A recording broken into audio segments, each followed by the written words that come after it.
Ayan guys, tapos na tayo magmuni-muni. Balik na tayo kay Snow White kasi mag-gym tayo.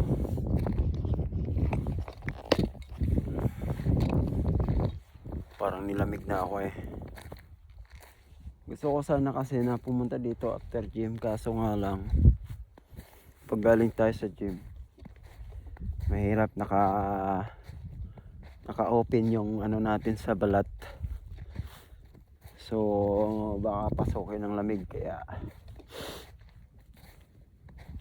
ngayon ako pumunta bago gym, diba?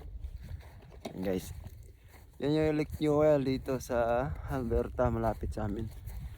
Malapit dito sa Brooks.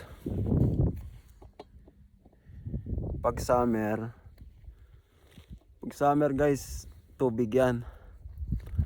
Dito banda, doon naliligo yung mga turista dito, yung pumupunta, dumadayo. May mga dumadayo dito eh. Galing sa kung saan, nagka-camping.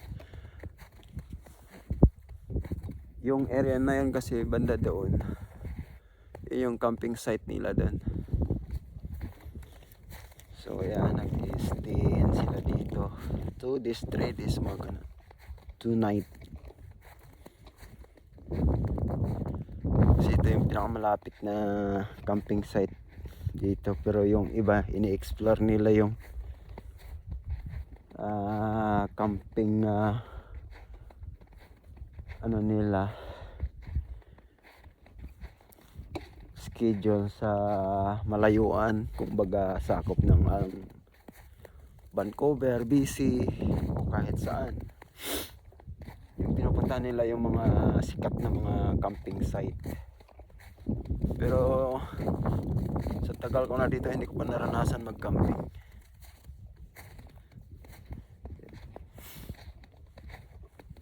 Kahit nga fishing, hindi ko naranasan dito. Tingnan nyo guys, oh. Siguro yan dati mga alon yan, tapos namuo.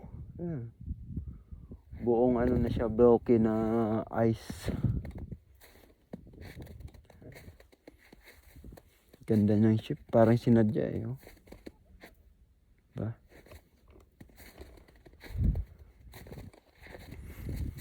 Marami siguro napunta dito kasi ito, marami apak ng sapatos. Yeah, daan niya tayo dito, sana huwag tayo madulas. Yeah. Baka mahulog yung karki natin, patay tayo.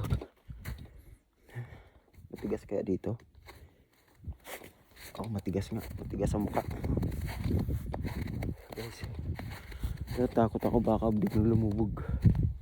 Pero tingnan nyo guys, oh. Oh, diba?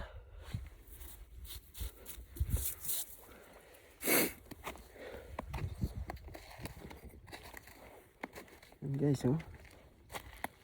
Sino mangingisda dyan, punta lang dito, oh.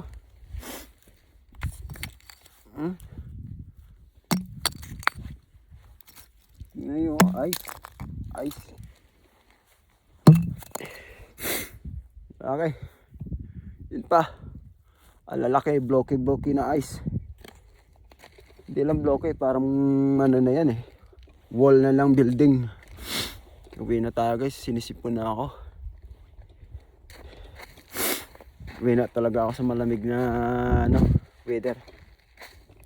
Guys, oh. Ito, tubig na to guys, tubig na yan dito. This is the water. But right now is frozen, black ice.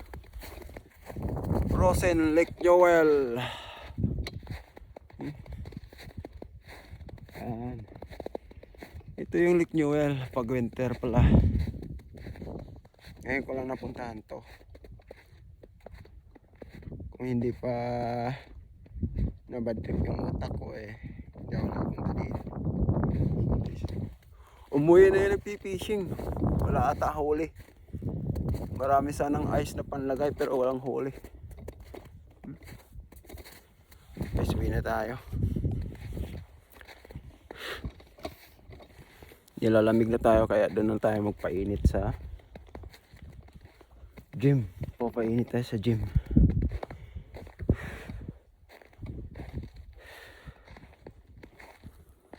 Ha. Oh.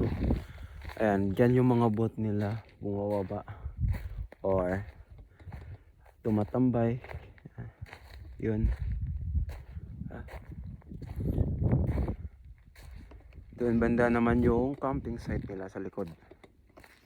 Dito puno ng tao yan dito pag summer, dyan sa ganyang yung area na yan. Dami tao yan dito.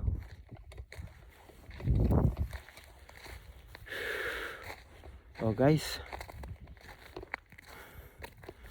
hanggang dito lang. Bye bye.